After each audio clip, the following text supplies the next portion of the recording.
friends, welcome back to my channel. I hope that you're doing well. Welcome to another video and welcome to a recommendation video. Today I have 8 different breakdowns of some genres and I'm giving you some recommendations in each one of those genres. Hopefully if you are looking for anything in particular, this will give you a good little push towards some books that I really love and would highly recommend. For these, I tried to pick books that either I haven't talked about as much on my channel and or are really underhyped that I don't hear very many people talking about in general. Some of these are very popular books that you have heard a lot about, but maybe I just haven't talked about them as much as I would have liked, or I did try to choose ones that maybe nobody's talking about and I definitely don't understand it. So we're going to talk about romance, traditionally published and self-published, fantasy, both adult and YA, mystery thrillers, both adult and YA, and contemporary, both adult and YA. So without further ado, let's jump into some romances. Up first, we're going to talk about some traditionally published romances that I would highly recommend. The first one that I have here is Crazy Stupid Bromance by Lisa K. Adams.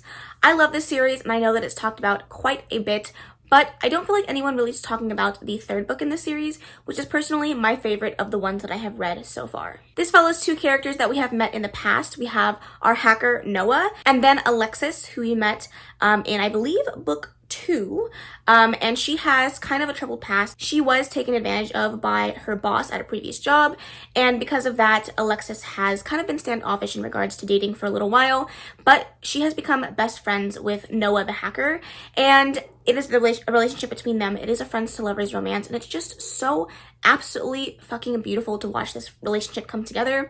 You have a grumpy cat, you have the wonderful bromance book club that is talked about in all 3 books, and just all around funny, great characters that work really well together. I loved Alexis and Noah as a couple, but I also just loved seeing them work with their friend group and seeing their dynamic, and it just felt absolutely raw and real, and I really enjoyed it. So if you are looking to pick up this series and you don't mind reading them out of order, I would recommend this one, but if you do want to read them in order, I would say definitely get around to book 3 because it is very good. Then I want to talk about Book Lovers by Emily Henry, yet another very popular book that a lot of people are talking about. However, I'm hearing it's getting a really bad rep, and I don't understand it. I don't get it. I personally loved this release by Emily Henry. I thought that it was so well done and an absolutely gorgeous book to add to her list. This book follows Nora, and she is the very stereotypical, stuck-up, stuck-in-her-ways, rigid character. She knows this about herself. She works in the publishing and book industry, and she knows that she is the girl that usually gets left to go find a better girl in that small-town romance. You know what I mean? But she just doesn't want to change for anybody. She doesn't want to compromise who she is in order to be in a relationship, so she's been single for a little while and kind of has sworn off dating because she doesn't think that anyone's going to stick around. And then you have Charlie. He is the grump. Both of them are grumpy and have some things to work out in their personal life, but Charlie, he's just hard to like.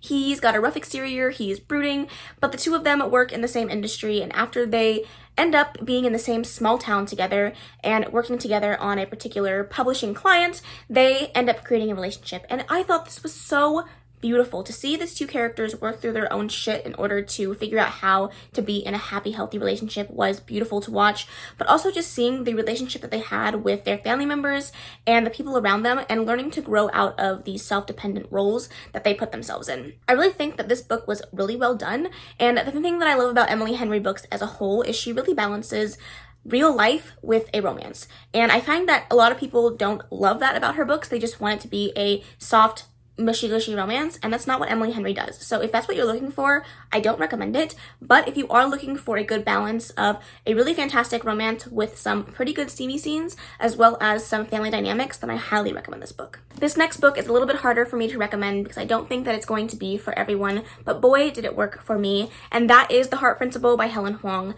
I loved this book. Now, don't get me wrong, I absolutely loved The Kiss Quotient by this author, but this book just felt 9 times out of 10 more superior than book 1, just because it does something that Emily Henry does really well, is it really talks about hard life shit alongside a really good romance. This one follows Quan, who we have met in book 1. He is a motorcycle, bad boyed, tattooed, awesome freaking hero. And then you have Anna. She is a violinist and she is on the spectrum, and she is just trying to figure out what she wants from life. She's really struggling after a video of hers went viral, and she doesn't know how to get back to that level of fame and that level of perfection that she once had and was able to achieve. And she's so afraid of letting people in her life down that she doesn't know how to say no. She doesn't know how to stand up for herself. She decides that she wants to get out of the box that her life is in. She is currently in a relationship with a guy who decides that he wants to take some time away, have an open relationship to figure out if being with her is going to be a permanent solution and if there are other better fish in the sea. And Anna's like, okay, well, if you're going to see somebody, then I'm going to see somebody. So she gets on a dating site and ends up matching with Kwan. And they have a very interesting relationship. It's only supposed to be a one-night stand, but one night stand after one night stand keep going wrong and they don't quite happen to get it right. And in that time, they create this really beautiful relationship where each character kind of understands how to make the other feel seen and understood and heard while also dealing with really, really, really hard family topics. Anna's father is going through a really terrible illness and he's really struggling. And so that is a really big part of this book. And I feel like a lot of the reasons why a lot of people don't love this one. But I think that if you're willing to stick it out through the end, it feels very worth it, at least for me. These characters definitely get more of a happy for now than a happily ever after, but I personally thought that it was great for this story and very apt for sometimes the way that life works, and I really enjoyed it. Up next, we're going to talk about some self-published romances that I absolutely love and adore. I tried to choose ones that I have not talked about yet on this channel, so hopefully these recommendations will be good for you. The first one I'm going to talk about is an author that is no stranger to this channel, but I have yet to talk about this particular series, and that is, of course, none other than Tate James. You guys know that I absolutely love her books, and this one is no exception. The Guild series by Tate James is another one of my absolute favorites. I think that she did a great job with the series. This one's a little bit shorter than her others. It's in a trilogy instead of a quartet, and this one is polyamorous instead of a why choose. It still technically is a why choose romance, but there are only 2 men instead of more than 2, and I absolutely love this one. This is definitely a dark and gritty series. I would say even more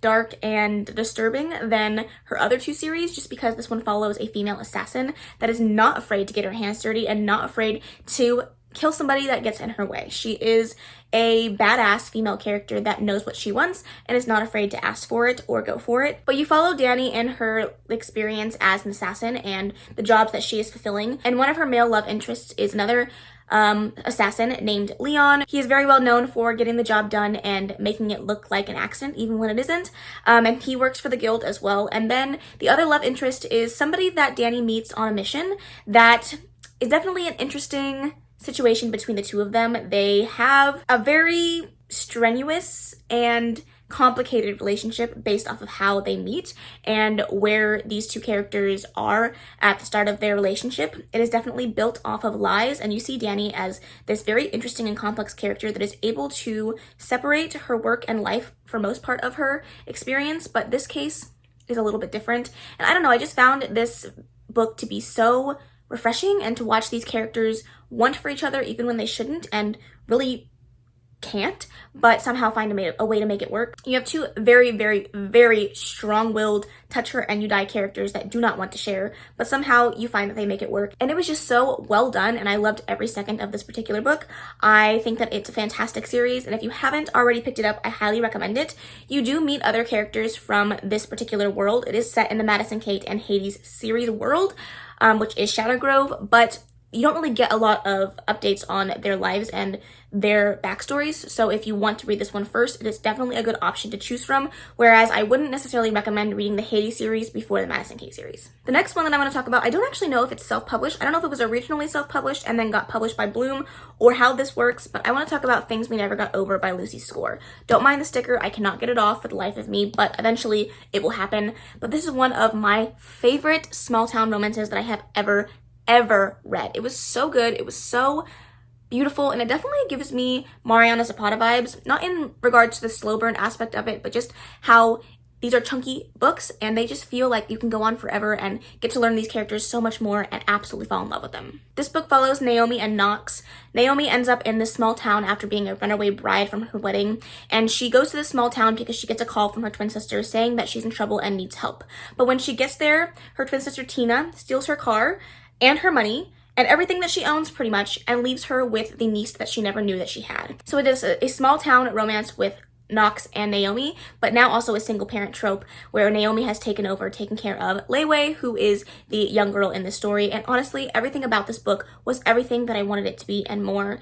Both Naomi and Nox are going through their own personal struggles and trying to figure out how to balance a relationship in the midst of all of this. It starts off as a fake dating relationship that obviously turned into more, but it always felt real from the beginning between these two characters, and I absolutely loved it. The chemistry between the two of them is so unmatched. This is a Grumpy Sunshine trope. Naomi is a wonderful burst of energy that will do anything for the people around her, and Nox is a very begrudging, hard to crack character that doesn't want any of Naomi's bullshit, but ends up falling for her anyway.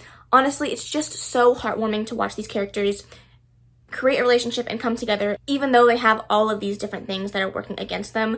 But also you have this suspense section of the book that really amps up the plot, and also really wonderful side characters. And at every turn, literally every side character was amazing, and I loved them, and I wanted to know more about their lives, and I wanted to live in this small town just so I can get to know everybody. And that is honestly some of the best type of writing that you can get. I cannot wait for book 2 in this series where we follow Nox's brother, and honestly, it's going to be a blast. So if you haven't already read this one, I highly, highly recommend it. The last and final self-published romance I want to talk about is The Wrong Heart by Jennifer Hartman.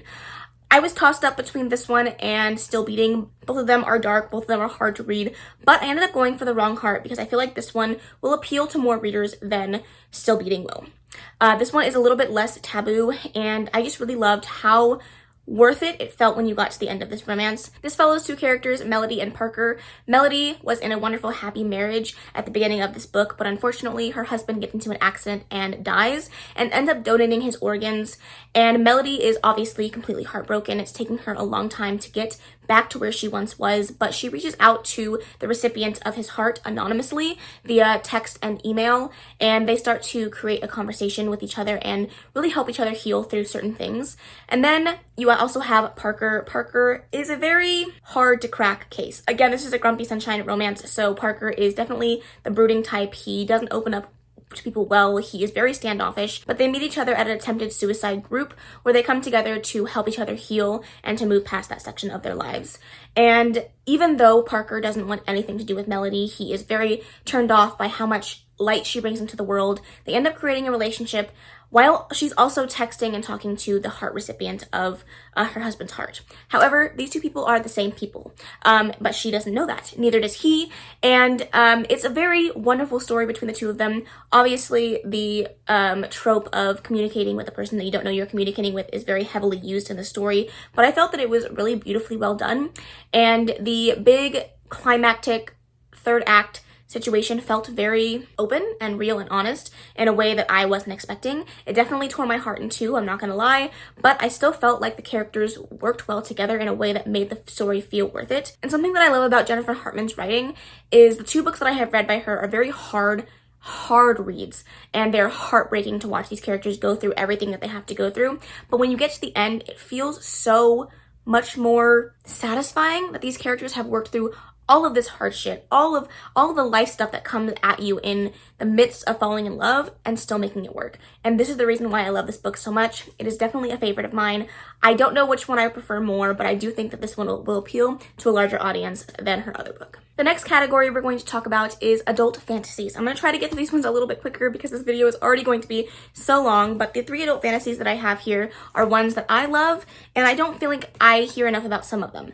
One of them is definitely highly talked about, but the other two, not so much. The first one that I want to talk about is Middle Game by Sean McGuire. I hear a little bit about this book, but not a ton, and honestly, some of the reviews that I'm seeing from this are not as highly regarded as I think that it deserves. This is such a fantastic fantasy with a lot of twists and turns. It is definitely one of those books that will kind of keep you on the edge of your seat, but also make you question everything that you have read the entirety of this book, and it's just so much fun. I really thought this was going to be a book I was going to hate because Roger and Dodger as main characters just does not sound appealing to me. However, this really worked. This follows twins who were created in this lab to basically become gods so they can ascend to this higher power. One of them being really good with numbers, the other one being really good with language. and the two of them are separated at birth, but they have this ability to communicate with each other in ways that nobody really should. There are a lot of interesting fantasy and sci-fi aspects to this book that make it so compelling to read, and really from the beginning of the book to the end, I was kept guessing and wondering what was going to happen next, which made this book so fun to read. I feel like every time I was turning the page, I was learning something new, but also being made to question everything else, and it was just so engaging. I loved the characters, I loved the story, I really liked the villains of this. They felt very villainous. A lot of the times when I read books like this, they don't have as much high stakes, but this one, it really felt awesome to read, and when I got to the end, I was like, holy crap, I need to read that again. So if you haven't read this one already, highly recommend it. Now, these next two books, I would say are a little bit more magical realism, but I would definitely still count them as a fantasy, hence the reason why I'm recommending them today. I definitely think that they work and are one of my favorite fantasies I've ever read. The first one being The Night Circus by, I was going to say Emily Henry, by Erin Morgenstern. When I read this book, I was absolutely blown away by the story and everything that came with it. This is another book that I was really scared I wasn't going to like because I had heard so many people talk about it, and I just didn't think it was going to be for me, but boy, was I wrong. You follow this magical circus that is there one day and gone the next. It's very much whimsical and filled with so much fantastical ambiguity that you don't really know whether to absolutely believe in everything or discredit everything that you see. But I just loved the lyrical writing of this story and the way that Erin Morgenstern wrote her characters to make it feel like they were a part of the story, but also not really the main focus. The ambiance and the circus itself is really the main character of this story, where everything else kind of fades into the background, and you're forced to really fall in love with the atmosphere and then the characters as a byproduct of that. And that's not something that I would usually say that I really enjoy, because I am personally a character-focused reader, hence the reason why I like romance so much. But this one really worked for me. I loved the idea of this circus and everything that it stood for, but also how it worked and the way that it came down to everything that it was, and the way that these characters were all tied together in ways that didn't seem plausible at first, and by the end of the story it all made sense. I just loved everything about it. I feel like this is one of those books that is timeless and can continue to be recommended again year after year and still hold and stand the test of time. If you haven't read this one, I think it's a great one. I also really like Erin Morgenstern's other book, but I think this one is far superior. And the last adult fantasy I'm going to talk about is The Inheritance of Arquina Divinia by Zoraida Cordova. This is another one that I didn't think I was going to love, but ended up absolutely falling in love with the story. It's a little bit weird and a little bit strange, but it's definitely one of those books that makes you feel like you just got transported after reading it. This book follows a lot of different main characters actually, but all a part of the same family, all a part of Orquídea Divinia's lineage, and they get a letter from their grandma one day saying that they need to come home to collect their inheritance. But when they get there, their grandma tells them that it's time for them to learn a little bit more about their journey and their past, and then she turns into a tree.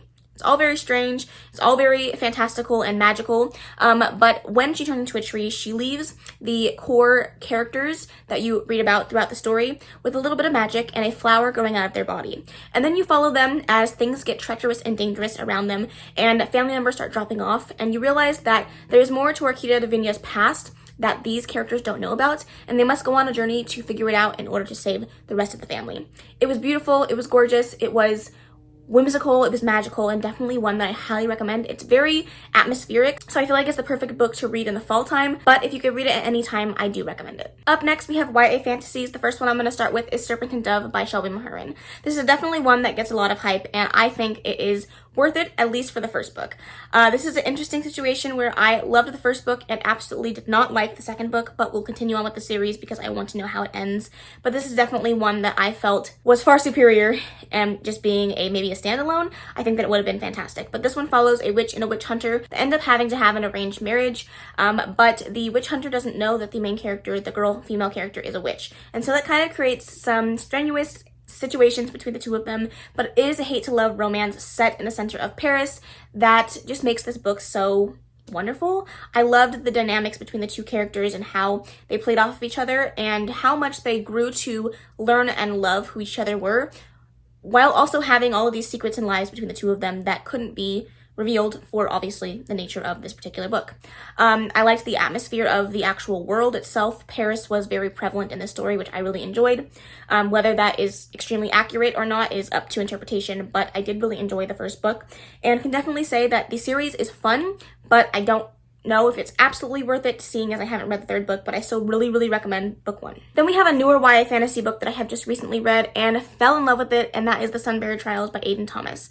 There's only one book out in this series so far, so it is a great time to read it if you don't want to commit to a full series just yet, but I will say this ends off on a cliffhanger, so just beware of that. This book follows Teo. He is a 17-year-old semidose, which he is a son of a goddess. Every 10 years they have a trial where the strongest of the strongest semidoses come to compete in these trials to win the Sunbury Trials. However, the person that loses the lowest of the ranking ends up being sacrificed to Sol to fuel their power for the next 10 years. And Teo didn't ever think that he would be a part of this because he was not strong enough to be chosen as a competitor in these trials. However, he is chosen alongside his best friend Mia and another less strong semidose, where they are now forced to fight for their lives in order to make it to the end without being sacrificed to Sol. And it's a really fantastic YA fantasy with a lot of mythology sprinkled in here. You also have a trans main character, which is absolutely fantastic, and everything about this story was just so fun and fast-paced, but also wholesome and beautiful to read. The end of the book was definitely wild and crazy, and I was not expecting it, so I definitely need book 2 like ASAP. But if you have not read this one yet, it is a great one, I promise you. And the last YA fantasy I'm going to talk about is one that I never hear anybody speak about at all, and that is The Devil Makes Three by Tori Bovolino. This one is a little bit less highly fantastical as some of the rest of the recommendations on this list, but I still think it definitely fits into the vibes. You follow this young girl who is working at a library at this college, and she ends up waking up a demon from a book and being forced to find a way to put this demon back. But you're also dealing with a hate-to-love romance between her and a boy that she meets at this library. It is very atmospheric, it is very eerie and creepy. There are definitely some scenes in here that made me like get the chills because it was just so creepy to read about, but it definitely has this dark academia feel, very much a book that will keep you on the edge of your seat wondering what's going to happen next and how this dark entity is going to take over these two characters' lives. I found it very entertaining to read and definitely would recommend it if you're looking for a book that revolves around this type of plot. Up next, we're going to jump into some YA mystery thrillers. I have 3 here that I would absolutely highly recommend. The first one being The Deceivers by Kristen Simmons. I have read the first 2 books in the series and absolutely love the Vale Hall series so far. I'm looking forward to finally finishing this one up ASAP, but this one follows a group of kids that go to a school for con artists where they are learning how to be the best of the best in the con artist world. But as you probably know, when you're dealing with people of this stature, there's going to be a lot of secrets and lies that surround the school, and it's up to the main characters to figure it out. I found this one to be so much fun and so compelling, but also definitely keeping you on the edge of your seat and questioning everything throughout the entirety of the series. I really liked these characters. I thought they played well off of each other, and I really enjoy Kristen Simmons as an author. She wrote this to be very much a lot of like red herrings and definitely a book series that you absolutely have to get to the end because you want to know which predictions that you made were right and which predictions you made were wrong, and which characters you can actually trust. I'm sad that it's taken me so long to finish up this series, but it's definitely one that I highly recommend. I could not recommend The Inheritance Games by Jennifer Lynn Barnes. Definitely a book series that is highly talked about here on this platform, but I think that is for very good reason. I absolutely love this series so much. This one follows Avery, who is just a regular girl from the regular world, and one day she gets a note saying that she has received an inheritance and she needs to come and collect it. She doesn't know anything about anything and is confused on why she hasn't inherited anything, but when she gets there she thinks, okay, maybe I'll get a couple $1,000s, it'll be great, I'll be able to provide for my family. But she finds out that when she gets there that she has not only inherited billions of dollars, but an entire estate, as well as charities and all of this wonderful things, a football team and cars and everything that you could think of, and she doesn't even know the man that gave her the entire inheritance. That being said, not only did she get everything, but her family got relatively next to nothing when it comes to the grand scheme of things, and it's up to her as well as the family members to figure out the puzzles and games that this man left to figure out why she was chosen and what it all means. The books are fantastic. They keep you guessing the entire way through. There was not a single thing that I could pin down the entire series, and I just had so much fun with it. If you go in knowing it's going to be a fun, fast-paced series that may not be like the best, most intense mystery you've ever read, but also will keep you on the edge of your seat the entire time, I highly recommend it. The last one in this category I'm going to recommend is Sadie by Courtney Summers. This is a very well-known YA mystery thriller. I feel like everyone is constantly talking about this one, but of all the ones that I've read, I think this one is probably one of my favorites. This one follows a girl named Sadie who goes missing after she goes to look into the disappearance and murder of her sister, her younger sister. But then you're also following a podcast element that is trying to figure out where Sadie went, how she disappeared, and if she's still alive. And you're following two timelines, Sadie's timeline as well as the podcast timeline, and it is very, very intriguing. These characters are very complex and have a lot going on with them in regards to questions and lies, but also emotions and how they got to where they are. There is also some trigger warnings in here for sexual assault, so be aware of that. But overall, I thought this was a really fantastic book. I think the ending is a little bit too ambiguous for me, but I think that it will work for a lot of you. So if you haven't already read it, I recommend it. And if you are going to pick it up and you like listening to audiobooks, this is definitely the audiobook for you. Now let's talk about adult mystery thrillers. I don't own any of these ones because I don't tend to keep mystery thrillers on my shelves for very long.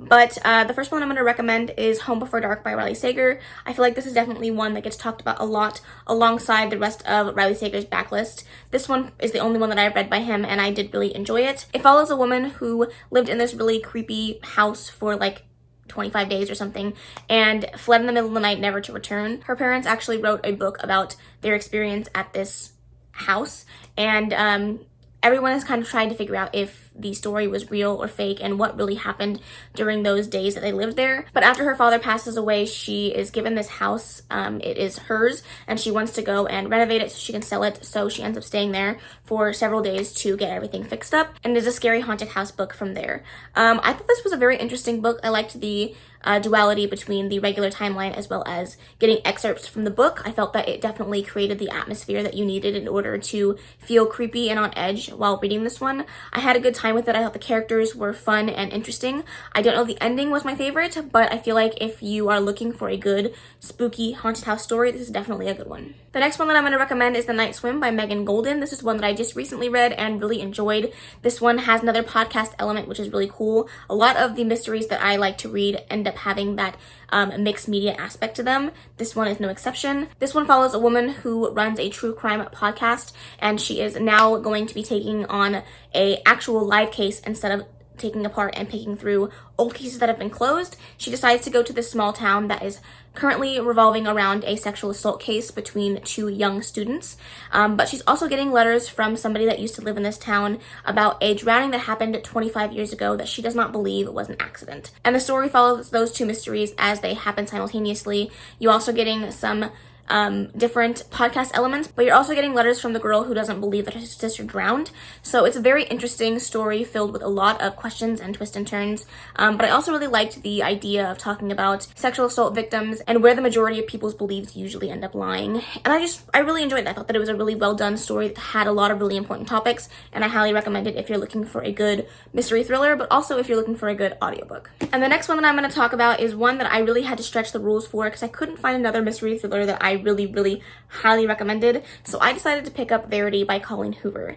This is a romance, but it's also it's more of a romantic suspense, more heavy on the suspense than romance. But this one follows a girl named Lowen who is a writer, and she is asked to ghostwrite a series to its completion because the author, Verity, has been in a car accident and is unable to complete it. So she ends up going to Verity's home to go through her notes and look over everything that's left of Verity's stuff so that she can finish up the series. But when she gets there, Verity is a very interesting character. Like I said, she's been in an accident and she's still alive, but she's comatose, she doesn't talk, but weird things are happening around this house that Lowen isn't quite sure are adding up.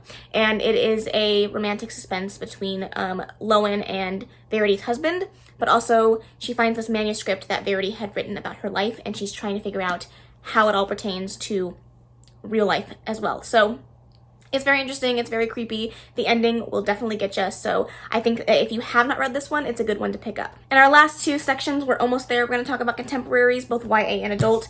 The ones that I have for YA are The Serpent King by Jeff Setner. This is a fantastic YA contemporary book. However, it is very hard-hitting and very sad, so know that before you go in. This follows a group of 3 characters who are definitely the outcasts of their school. Nobody really talks to them. Nobody has great, popular standings, but the 3 of them have a really close-knit relationship, and it just follows these 3 kids that don't really know what they want to do with their life, but they're trying to figure out what the next steps are after high school and trying to figure out how their relationships will stay what they are as things start to change. It's a beautiful story. Again, a lot of sad things happen in this book, so be prepared. I cried my eyes out. I thought it was so beautiful, and I absolutely loved the writing. Up next, we have Felix Ever After by Kaysen Callender. This one follows Felix, who is a trans boy who is just trying to figure out life and romance and everything it means to fall in love. He's never had that before. He's never really had an experience that he felt like could be his own when it comes to the romantic aspect of his life, and he really wants that. But it's also more of a coming of age story, him trying to figure out who he is as a person while dealing with plenty of transphobic situations happening around him. It's a really fantastic YA romance, but also just a YA contemporary in general. There are a lot of fantastic conversations in here in regards to being a trans man, as well as just being in the LGBTQ plus community as a whole, and I just highly recommend it. I thought that it was so well done, so beautiful, and definitely one that I need to reread sometime soon. And the last one I'm going to talk about in this category is The Astonishing Color of After by Emily X.R. Pan. This is not one that I own anymore, but is one that I found very, very compelling when I read it. This one follows a young girl who is really reeling from the death of her mother, who committed suicide, but she is absolutely set on the fact that her mother has turned herself into a bird and is telling her that she needs to go back to where her mother was raised in order to find closure. So she goes to Taiwan, I believe, and meets up with her family there and learns a lot about her mother's past and what she went through growing up. And she also has to come to terms with her mother's death. And it's a very hard to read story because it is very sad. The subject matter is obviously a tough one to read about. So again, trigger warnings for attempted suicide as well as suicide. But this is definitely more of a book of acceptance and understanding and grief and learning to love the people in your life even when they've hurt you. And I just thought that it was so beautifully well done. It is told in a non-linear format, so keep that in mind. It wasn't something that I absolutely loved about the book, but I feel like there was a lot to get out of it, and it was really stunningly written. I definitely recommend it if you're looking for a hard-hitting contemporary. And finally, let's talk about some adult contemporaries. Again, this is not a section that I read too much of, so I had a hard time picking these ones, but I definitely feel happy with my choices. The first one I want to talk about is Beartown by Frederick Bachman. I find that I particularly like books that have hard-hitting topics included in the stories, and this is definitely no exception. This one follows a small town in Alaska who is very centered around hockey and their players, but when one of their star players gets accused of sexual assault, the town definitely picks sides, and it's you following these characters as they figure out what happened, what's the truth, and who is the victim in the situation. I really enjoyed the first book in this series. This is a 3-book series. It just recently came to a close. But you definitely are left to question a lot of things about this town and where their allegiances lie when it comes to the people that they say that they care so much about. I really enjoyed the writing as well. It's very detached, and you're following a lot of different characters, and you're getting a lot of different excerpts into the minds of these particular town folks. And I just really enjoyed it. I thought that it was a really hard read, but also a really beautiful read, and definitely one that I'm excited to continue on with. The next two that I'm going to talk about are more historical fiction than they are contemporary, but they're still set in today's world, so I'm going to call them contemporaries. The first one being one of my favorites of all time, and that is The Seven Husbands of Evelyn Hugo. One that is highly, highly talked about. Definitely a book that is hyped up beyond belief, but I personally think it's 100% worth it.